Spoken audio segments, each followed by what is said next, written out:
Mesdames et messieurs, bonsoir. Merci de préférer ESAE TV pour vous informer. C'est l'heure du journal sur votre Web TV et voici le sommaire.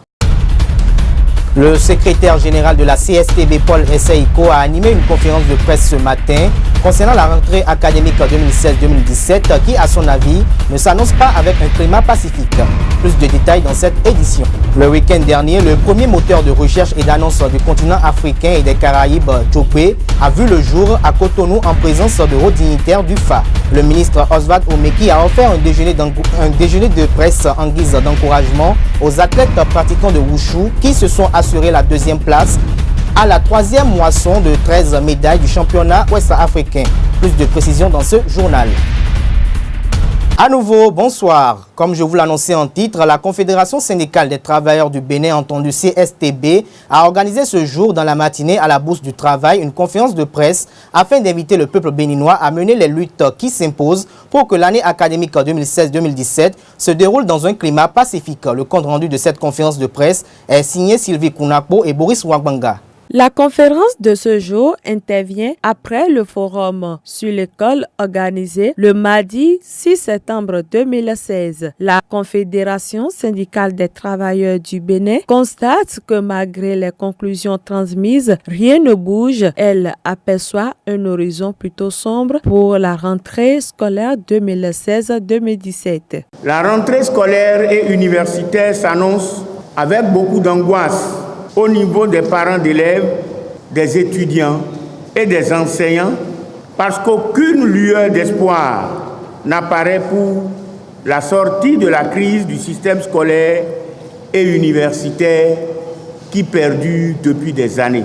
On aurait cru qu'avec le gouvernement de la rupture, prenant en compte tous les problèmes qui sont les nôtres, on aurait au moins quelques brins d'espoir, mais nous constatons que c'est peine perdue. Pour la CSTB, certaines mesures prises par le gouvernement sont arbitraires. Elle dénonce des incohérences qui ne garantissent une rentrée apaisée. La CSTB s'insurge contre l'arrêté qui décharge 618 directeurs et trouve les raisons de l'échec scolaire ailleurs.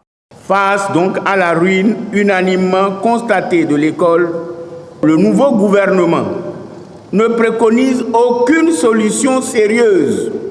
Avec les échecs massifs révélateurs d'un grand malaise au niveau de l'école, comment peut-on effectuer cette rentrée scolaire et prétendre qu'elle sera apaisée ?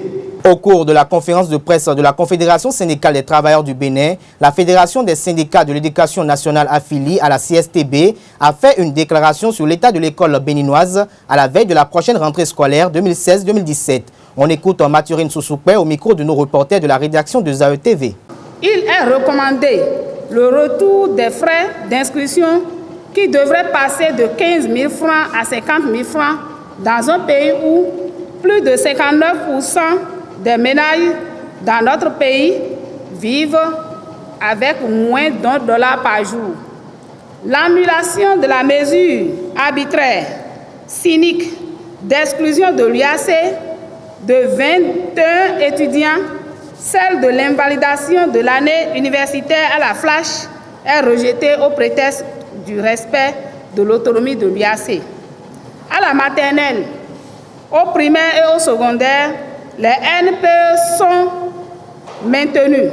De recrutement massif pour pouvoir les écoles en personnel enseignant, pas de relecture du décret portant statut particulier des enseignants de la maternelle, du primaire et du secondaire, afin de prendre en compte les revendications matérielles, économiques des enseignants. La relance des examens professionnels suspendus au secondaire pour le gouvernement. Les différentes revendications catégorielles sont délaissées. Contre le droit de chaque enfant d'aller à l'école, le pouvoir de talent pour Paki Tchané procède à la compression des groupes pédagogiques. Les directeurs des écoles primaires, rendus à tort responsables des mauvais résultats, sont limogés. Des placements à la tête des administrations scolaires des parents, des copains, des partisans politiques se poursuivent. Il est évident que l'année scolaire et universitaire 2016-2017 s'en va encore être une année de gâchis pour le pays, les parents d'élèves et d'étudiants. L'appel du gouvernement à une rentrée apaisée est un faux objectif, car une rentrée apaisée ou une année scolaire apaisée, universitaire apaisée, n'est pas synonyme d'une année réussie. La FESEN CSTB, tout comme les parents d'élèves, d'étudiants, veut une année réussie.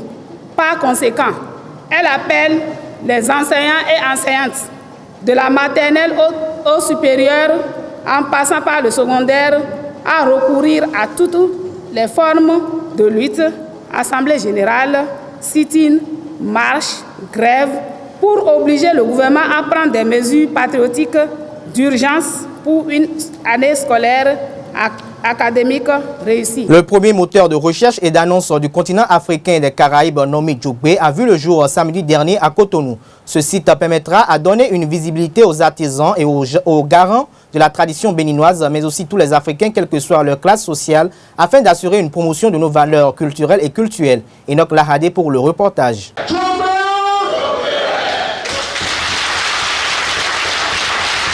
L'Afrique s'éveille par le biais du moniteur de recherche Djogbe.com, baptisé Djogbe.com pour faire référence au signe du Fa Djogbe qui annonce une voie ouverte vers le bonheur. Ce moteur de recherche créé par un Africain pour les Africains entend rendre une visibilité à l'Afrique, aux Caraïbes et leur diaspora sur la toile.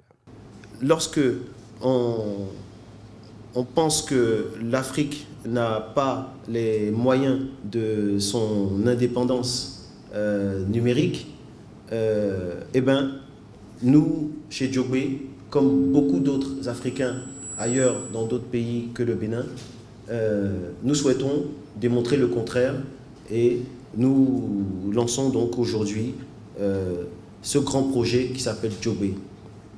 Alors, l'idée principale et la mission fondamentale est de rompre avec l'enclavement numérique de l'Afrique. Djogbe.com, c'est des produits et services qui sont proposés aux populations. Ce site permet aussi de donner une visibilité aux artisans, les garants de la tradition, mais aussi tous les Africains, quelle que soit leur classe sociale. Nous proposons avant tout des produits d'itinérance pour nos businessmen, nos hommes d'affaires. Comme on l'a vu et comme on le sait, l'Afrique, qui est présentée comme le continent de l'avenir, est en fait en plein foisonnement permanent et se trouve être le continent du présent. Des hommes d'affaires passent leur temps à sillonner la planète, de l'Afrique vers la Chine, de l'Afrique vers les États-Unis, de l'Afrique vers l'Afrique. Et ils ont besoin, pour des facilités de fonctionnement, des facilités d'exploitation, des facilités de mode opératoire, de pouvoir communiquer à tout moment, en descendant de l'avion même, sans avoir eu à faire un échange de puces, à essayer d'aller acheter une puce locale pour pouvoir retrouver rapidement un moyen de communication et être joignable pour résoudre quelques problèmes que ce soit au niveau du développement ou du fonctionnement quotidien de l'entreprise. Une vaste campagne est ainsi lancée et qui couvrira toute l'Afrique et les Caraïbes pour apporter la bonne nouvelle. L'organisation non gouvernementale Alinayon et le Rotary Club International ont ensemble procédé à une remise de casques aux personnes démunies. Les donateurs ont saisi l'occasion pour sensibiliser sur les bonnes conduites à tenir sur nos routes. Une campagne de sensibilisation qui s'est effectuée samedi dernier à la place publique Lénine d'Akpakpa. Le compte rendu est signé Bernice Loco et Thierry Azagba. En combinaison avec le Rotary Club Cotonou Rive Droite, l'ONG Alinayon a procédé à une journée de sensibilisation accompagnée de la distribution gratuite de casques de protection. Cette activité a eu lieu le samedi dernier à la place Lénine d'Akpakpa. Nous avons distribué des dizaines de casques ce matin aux usagers de la route et avec des gilets et des imperméables pour ces usagers de la route. Et notons que c'est toute une opération qui est couplée par une sensibilisation au port de casque. Nous avons expliqué l'importance du port de casque aux usagers de la route, surtout aux émigrants. Il y avait beaucoup de choses qu'ils ne comprennent pas. Après la distribution gratuite des casques ainsi que des gilets, les bénéficiaires livrent leurs impressions. Je suis satisfait du travail fait par l'ONG Alinayon en combinaison avec le Rotary Club, dans la mesure où, avec ce genre de gilet, il y a des réflecteurs là-dessus. Je suis vraiment heureuse parce qu'en plus c'était vraiment inattendu. J'ai bénéficié de ce joyau et étant donné que c'est vraiment important pour notre sécurité routière, j'en suis fière. Pour des routes plus sûres, l'ONG Alinagno s'engage à travers ses actions qu'elle mène au quotidien.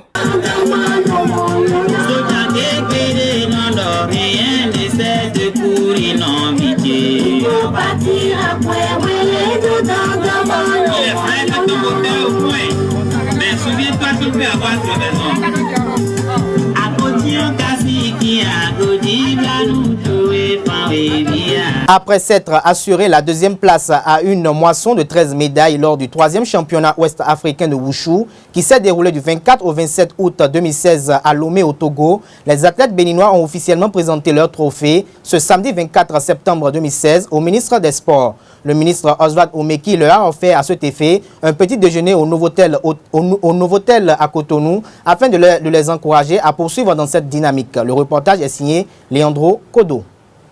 Oswald Omeki, le ministre de la Jeunesse et des Sports, a reçu ce samedi 24 septembre au restaurant du Novotel Orisha Hotel les ambassadeurs béninois au 3e championnat ouest-africain de Wushu qui s'est déroulé du 24 au 27 août 2016 à Lomé au Togo. Vice-champions de cette édition, les écureuils ont raflé 13 médailles dont 7 en or, 5 en argent et 1 en bronze, puis ont occupé la 2e place de la compétition derrière la Côte d'Ivoire. Une performance appréciée du patron des sports au Bénin. Je voudrais très sincèrement vous remercier pour cet exploit que vous avez fait, exploit qui honore notre pays et qui démontre une fois encore que le Bénin est un pays dont le potentiel en matière de sport est énorme. Cela étant, je voudrais vraiment vous féliciter d'avoir honoré votre pays, d'avoir amené 7 médailles d'or, 5 médailles d'argent et 1 médaille de bronze, d'avoir aussi fait flotter le drapeau de votre pays sur le podium continental. Ezekiel Adandé, le porte-parole de l'équipe béninoise, a exprimé ses remerciements à l'endroit du gouvernement pour l'accompagnement. C'est un travail de longue haleine qui a commencé déjà depuis 3 mois, à longueur de sueur, de blessures, de souffrances, qui, ma foi, a payé. Cette préparation a été hyper difficile, tant sur le plan physique que sur le plan administratif en termes d'accompagnement. Pour David César Ataï, trésorier général de la Fédération béninoise de Wushu, ce résultat n'aurait pu être obtenu sans la détermination des athlètes et des encadreurs, la volonté du ministre puis la disponibilité du président de cette discipline. Je voudrais remercier l'effort de tous ceux qui ont permis cette expédition à Lomé. Ça n'a pas été du tout facile et je peux vous dire que c'est une fierté qu'on soit là ce matin devant le peuple, devant le ministre des Sports, devant le peuple, pour dire merci à tout le monde, à tous ceux qui ont œuvré pour que le Bénin puisse rayonner à Lomé. C'était vraiment une émotion, une grande satisfaction pour chacun de nous. 7 pays dont le Burkina Faso, la Côte d'Ivoire, la Guinée, le Mali, le Niger, le Nigeria, le Sénégal et le Togo ont honoré ce grand rendez-vous des arts martiaux au stade omnisport de Lomé. Malgré les difficultés financières qui présageaient d'une participation incertaine, la Première Nation, lors de la dernière édition en 2008 à Cotonou, n'a pas fait piètre figure. Tel annoncé dès sa prise de fonction, le ministre Omeki joint l'acte à la parole et promet l'émergence de toutes les disciplines sans distinction. Des nouvelles d'outre-mer à présent, c'est la page inter que nous proposent Billy Laibi et Karine Adeni. Au Tchad, une zone armée a été attaquée le week-end dernier par le groupe islamiste Boko Haram. Cette attaque a causé 4 morts et 6 blessés du côté des Tchadiens. Attaqué en retour près de Kaiga, à la frontière avec le Niger, le groupe Boko Haram a abandonné 7 corps sur les lieux, d'après une source à RFI. Les militaires tchadiens les ont poussés à réagir en essayant de couper une de leurs pistes d'approvisionnement. En République centrafricaine, les députés doivent voter le collectif budgétaire ce lundi 26 septembre. Il s'agit d'un vote qui permettra au pays de passer d'un budget de transition à un budget de développement. Ce vote est une occasion pour les élus d'exposer leurs priorités politiques avant la conférence des donateurs prévue pour octobre. Samedi dernier, une grande manifestation a réuni plusieurs dizaines de milliers de personnes dans la capitale du Mexique. Soutenue par l'Église catholique mexicaine et les secteurs conservateurs de la société, ces manifestants s'opposent à la proposition faite par le président Enrique Peña Nieto en mai dernier. Il veut modifier la constitution et légaliser le mariage ainsi que l'adoption pour les couples homosexuels. Ces militants défendent la famille naturelle qui est constituée d'un papa et d'une maman. L'écrivain jordanien Nared Hatta a été assassiné le dimanche 25 septembre devant un tribunal d'Amman au centre de la ville. Il est accusé pour avoir publié une caricature considérée comme insulte à l'islam. D'après l'agence officielle Petra, l'écrivain âgé de 56 ans a reçu 3 balles. Son assassin a été arrêté. Mesdames et messieurs, c'est la fin de cette édition. Merci de l'avoir suivi. On se retrouve demain sur le même site avec d'autres informations. Bonsoir à vous.